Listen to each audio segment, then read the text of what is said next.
ओम शांति। आज 7 मई 2025 बाबा के महावाक्य हैं। मीठे बच्चे, निश्चय ज्ञान योग से बैठता, साक्षात्कार से नहीं। साक्षात्कार की ड्रामा में नोंद है, बाकी उससे किसी का कल्याण नहीं होता। प्रश्न है, बाप कौन सी ताकत नहीं दिखाते, लेकिन बाप के पास जादूगरी अवश्य है। उत्तर है, मनुष्य समझते हैं भगवान तो ताकतमंद है, वह मरे हुए को भी जिंदा कर सकते हैं, परंतु बाबा कहते यह ताकत मैं नहीं दिखाता। बाकी कोई नौधा भक्ति करते हैं तो उन्हें साक्षात्कार करा देता हूँ। यह भी ड्रामा में नोंद है।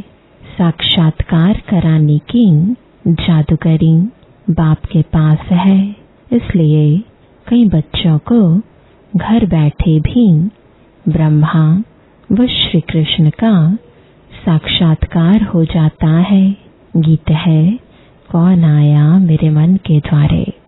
कौन आया मेरे मन के द्वारे, पायल की झनकार लिए। कौन आया मेरे मन के द्वारे, पायल की झनकार लिए। कौन आया।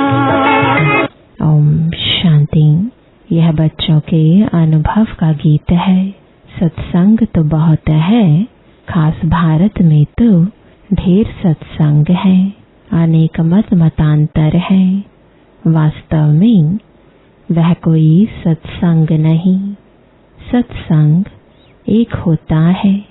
बाकी तुम वहाँ किसी विद्वान आचार्य पंडित का मुंह देखेंगे, बुद्धि उस तरफ जाएगी।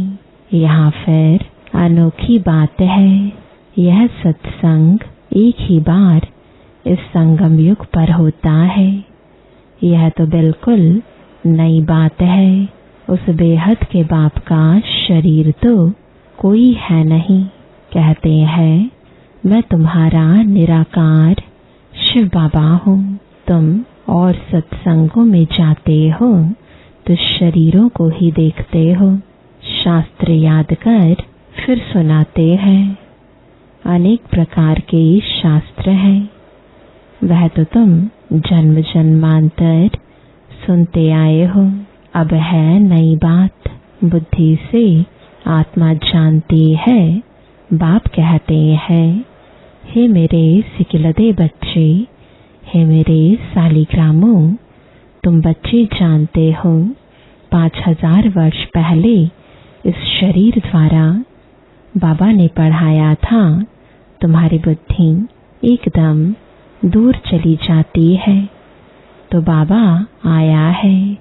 बाबा अक्षर कितना मीठा है, वह है माता पिता। कोई भी सुनेंगे तो कहेंगे, पता नहीं इन्हों के माता पिता कौन है। बरोबर वह साक्षात्कार कराते हैं तो उसमें भी वह मूंझते हैं।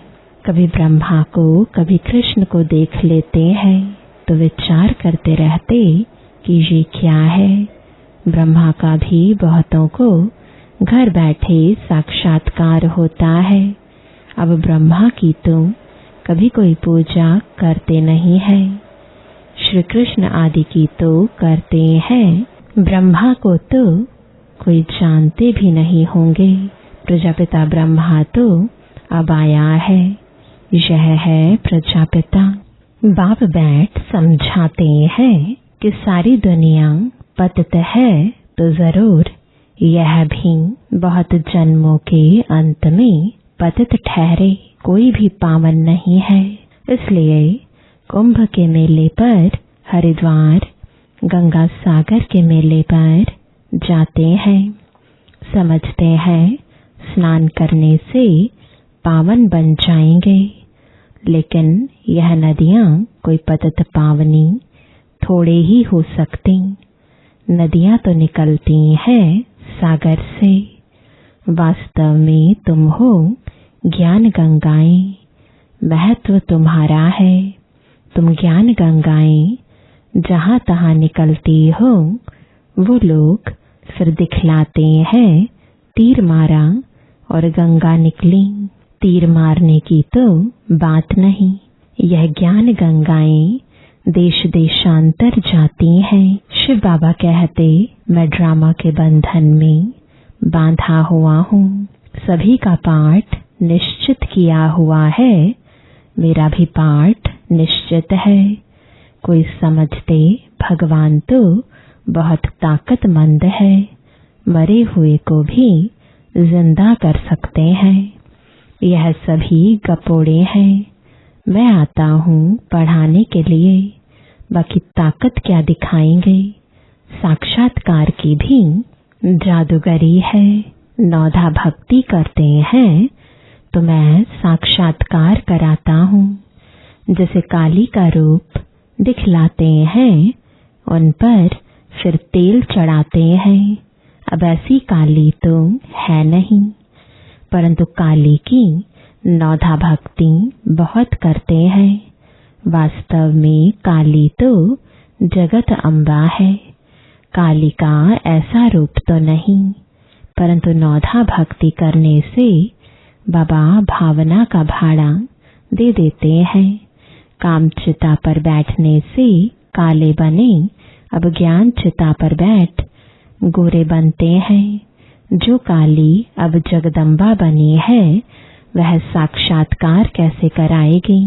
वह तो अभी बहुत जन्मों के अंत के भी अंत वाले जन्म में है। देवताएं तो अभी है नहीं, तो वह क्या साक्षात्कार कराएंगे। बाप समझाते हैं, यह साक्षात्कार की चाबी मेरे हाथ में है। अल्पकाल के लिए भावना पूरी करने के लिए साक्षात्कार करा देता हूँ, परंतु वह कोई मेरे से नहीं मिलते।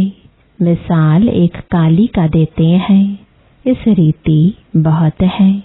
हनुमान, गणेश आदि भल सिख लोग भी गुरु नानक की बहुत भक्ति करें तो उन्हें भी साक्षात्कार हो जाएगा, परंतु वह तो नीचे चले आते हैं। बाबा बच्चों को दिखलाते हैं, देखो यह गुरु नानक की भक्ति कर रहे हैं। साक्षात्कार फिर भी मैं कराता हूँ। वह कैसे साक्षात्कार कराएंगे। उनके पास साक्षात्कार कराने की चाबी नहीं है। यह बाबा कहते हैं, मुझे विनाश स्थापना का साक्षात्कार भी उस बाबा ने कराया, परंतु साक्षात्कार से कोई का भी कल्याण नहीं। ऐसे तो बहुतों को साक्षात्कार होते थे, आज वह है नहीं। बहुत बच्चे कहते हैं, हमको जब साक्षात्कार हो तो निश्चय बैठे, परंतु निश्चय साक्षात्कार से नहीं हो सकता। निश्चय बैठता है ज्ञान और योग से। 5000 वर्ष पहले भी मैंने कहा था कि यह साक्षात्कार मैं कराता हूँ। मीरा ने भी साक्षात्कार किया। ऐसे नहीं कि आत्मा वहां चली गई, नहीं, बैठे बैठे साक्षात्कार कर लेते हैं, लेकिन मेरे को नहीं प्राप्त कर सकते। बाप कहते हैं, कोई भी बात का संशय हो तो जो भी ब्राह्मणियां यानी टीचर्स हैं उनसे पूछो। यह तो जानते हो, बच्चियां भी नंबरवार हैं, नदियां भी नंबरवार होती हैं। कोई तो तालाब भी है, बहुत गंदा बासी पानी होता है, वहां भी श्रद्धा भाव से मनुष्य जाते हैं। वह है भक्ति की अंधश्रद्धा। कभी भी कोई से भक्ति छुड़ानी नहीं है। जब ज्ञान में आ जाएंगे तो भक्ति आपे ही छूट जाएगी। बाबा भी नारायण का भक्त था। चित्र में देखा लक्ष्मी दासी बन नारायण के पांव दबा रही है, तो यह बिल्कुल अच्छा नहीं लगा। सतयुग में ऐसा होता नहीं। तो मैंने एक आर्टिस्ट को कहा कि लक्ष्मी को इस दासी पने से विदाई दे दो। बाबा भक्त तो था, परंतु ज्ञान थोड़े ही था। भक्त तो सभी हैं। हम तो बाबा के बच्चे मालिक हैं। ब्रह्मांड का भी मालिक बच्चों को बनाते हैं। कहते हैं तुमको राज्य भाग्य देता हूँ। ऐसा बाबा कभी देखा? उस बाप को पूरा याद करना है। उनको तुम इन आँखों से नहीं देख सकते। उनसे योग लगाना है। याद और ज्ञान भी बिल्कुल सहज है। बीज और झाड़ को जानना है। तुम उस निराकारी झाड़ से साकारी झाड़ में आए हो। बाबा ने साक्षात्कार का राज भी समझाया, झाड़ का राज भी समझाया। कर्म अकर्म विकर्म की गति भी बाबा ने समझाई है। बाप, टीचर, गुरु तीनों से ही शिक्षा मिलती है। अभी बाबा कहते हैं मैं तुमको ऐसी शिक्षा देता हूँ, ऐसे कर्म सिखलाता हूँ जो तुम 21 जन्म सदा सुखी बन जाते हो। टीचर शिक्षा देते हैं ना, गुरु लोग भी पवित्रता की शिक्षा देते हैं अथवा कथाएं सुनाते हैं, परंतु धारणा बिल्कुल नहीं होती। यहाँ तो बाप कहते हैं अंतमति सुगति होगी। मनुष्य जब मरते हैं तो भी कहते हैं राम राम कहो, तो बुद्धि उस तरफ चली जाती है। अभी बाप कहते हैं तुम्हारा साकार से योग छूटा। अब मैं तुमको बहुत अच्छे कर्म सिखलाता हूँ। श्री कृष्ण का चित्र देखो। पुरानी दुनिया को लात मारते और नई दुनिया में आते हैं।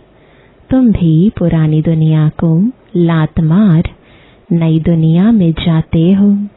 तो तुम्हारी नरक के तरफ है लात, स्वर्ग तरफ है मुँह।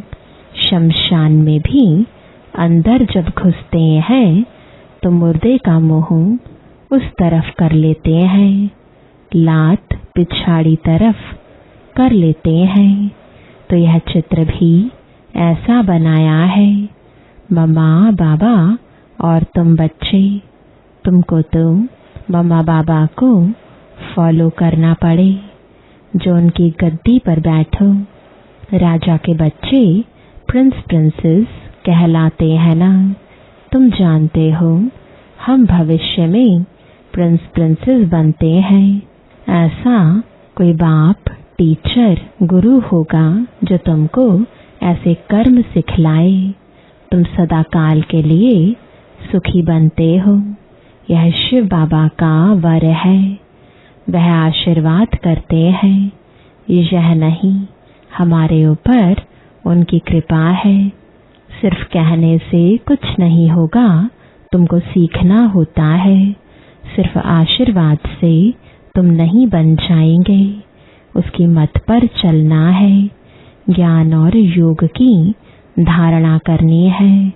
बाप समझाते हैं कि मुख से राम राम कहना भी आवाज हो जाता। तुमको तो वाणी से परे जाना है, चुप रहना है। खेल भी बहुत अच्छे अच्छे निकलते हैं। अनपढ़े को बुद्धू कहा जाता है। बाबा कहते हैं कि अब सभी को भूलकर तुम बिल्कुल बुद्धू बन जाओ। मैं जो तुमको मत देता हूँ उस पर चलो। परम धाम में तुम सभी आत्माएं बिना शरीर के रहती हो, फिर यहाँ आकर शरीर लेती हो, तब जीवात्मा कहा जाता है। आत्मा कहती है मैं एक शरीर छोड़ दूसरा लेती हूँ। तो बाप कहते हैं तुमको फर्स्ट क्लास कर्म सिखलाता हूँ। टीचर पढ़ाते हैं इसमें ताकत की क्या बात है। साक्षात्कार कराते हैं, इसको जादूगरी कहा जाता है। मनुष्य से देवता बनाना ऐसी जादूगरी कोई कर ना सके। बाबा सौदागर भी है, पुराना लेकर नया देते हैं। इनको पुराना लोहे का बर्तन कहा जाता है, इनका कोई मूल्य नहीं है। आजकल देखो तांबे के भी पैसे नहीं बनते, वहाँ तो सोने के सिक्के होते हैं। वंडर है ना, क्या से क्या हो गया है। बाप कहते हैं मैं तुमको नंबर 1 कर्म सिखलाता हूँ। मन मना भव हो जाओ। फिर है पढ़ाई, जिससे स्वर्ग का प्रिंस बनेंगे। अभी देवता धर्म जो प्राय लोप हो गया है वह फिर से स्थापन होता है। मनुष्य तुम्हारी नई बातें सुनकर वंडर खाते हैं। कहते हैं कि स्त्री पुरुष दोनों ही इकट्ठे रह पवित्र रह सकें, यह कैसे हो सकता। बाबा तो कहते भल इकट्ठे रहो, नहीं तो मालूम कैसे पड़े। बीच में ज्ञान तलवार रखनी है, इतनी बहादुरी दिखानी है। परीक्षा होती है तो मनुष्य इन बातों में वंडर खाते हैं, क्योंकि शास्त्रों में तो ऐसी बातें हैं नहीं। यहाँ तो प्रैक्टिकल में मेहनत करनी पड़ती है। गंधर्वी विवाह की बात यहाँ की है। अभी तुम पवित्र बनते हो तो बाबा कहते बहादुरी दिखलाओ। सन्यासियों के आगे सबूत देना है। समर्थ बाबा ही सारी दुनिया को पावन बनाते हैं। बाप कहते हैं भल साथ में रहो, सिर्फ नंगन नहीं होना है। यह सभी हैं युक्तियाँ, बड़ी जबरदस्त प्राप्ति है। सिर्फ एक जन्म बाबा के डायरेक्शन पर पवित्र रहना है। योग और ज्ञान से एवर हेल्दी बनते हैं। 21 जन्मों के लिए इसमें मेहनत है ना। तुम हो शक्ति सेना, माया पर जीत पहन जगत जीत बनते हो।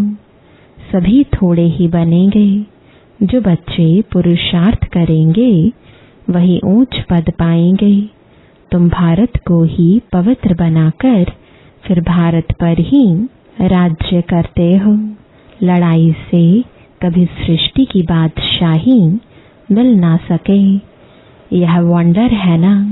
इस समय सब आपस में लड़कर खलास हो जाते हैं। मक्खन भारत को मिलता है। दिलाने वाली है वंदे मातरम।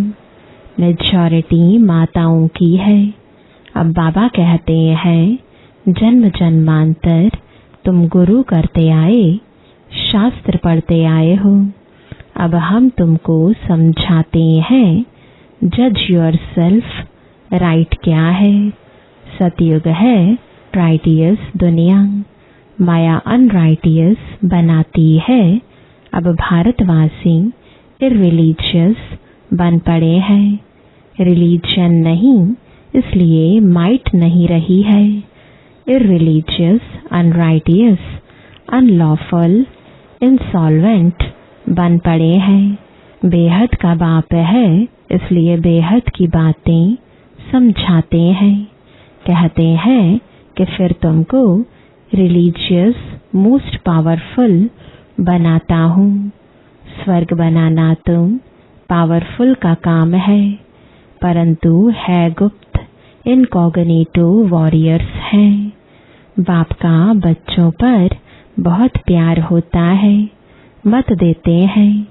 बाप की मत, टीचर की मत, गुरु की मत, सोनार की मत, धोबी की मत, इसमें सभी मतें आ जाती हैं। अच्छा, मीठे मीठे सिखिलते बच्चों प्रति माता पिता बाप दादा का याद प्यार और गुड मॉर्निंग। रूहानी बाप की रूहानी बच्चों को नमस्ते। रूहानी बच्चों की रूहानी बाप दादा को गुड मॉर्निंग और नमस्ते। धारणा के लिए मुख्य सार है, पहला, इस एक अंतिम जन्म में बाप के डायरेक्शन पर चल घर गृहस्थ में रहते पवित्र रहना है। इसमें जादूगरी दिखानी है। दूसरा, श्रीमत पर सदा श्रेष्ठ कर्म करने हैं, वाणी से परे जाना है। जो कुछ पढ़ा व सुना है उसे भूल बाप को याद करना है। वरदान है, परिस्थितियों को गुड लक समझ अपने निश्चय के फाउंडेशन को मजबूत बनाने वाले अचल अडोल भव। कोई भी परिस्थिति आए तो आप हाई जंप दे दो, क्योंकि परिस्थिति आना भी गुड लक है। यह निश्चय के फाउंडेशन को मजबूत करने का साधन है। आप जब एक बारी अंगद के समान मजबूत हो जाएंगे तो यह पेपर भी नमस्कार करेंगे। पहले विकराल रूप में आएंगे और फिर दासी बन जाएंगे। चैलेंज करो, हम महावीर हैं। जैसे पानी के ऊपर लकीर ठहर नहीं सकती, ऐसे मुझ मास्टर सागर के ऊपर कोई परिस्थिति वार कर नहीं सकती। स्वस्थिति में रहने से अचल अडोल बन जाएंगे। स्लोगन है, पुराने वर्ष को विदाई देने के साथ साथ कड़वेपन को भी विदाई दे दो। आज का अव्यक्त इशारा रूहानी रॉयल्टी और प्योरिटी की पर्सनैलिटी धारण करो। यदि वरदाता और वरदानी दोनों का संबंध समीप और स्नेह के आधार से निरंतर हो और सदा कंबाइंड रूप में रहो तो पवित्रता की छत्र छाया स्वतः रहेगी। जहाँ सर्वशक्तिवान बाप है, वहाँ अपवित्रता स्वप्न में भी नहीं आ सकती है। जब अकेले होते हो तो पवित्रता का सुहाग चला जाता है। ओम शांति।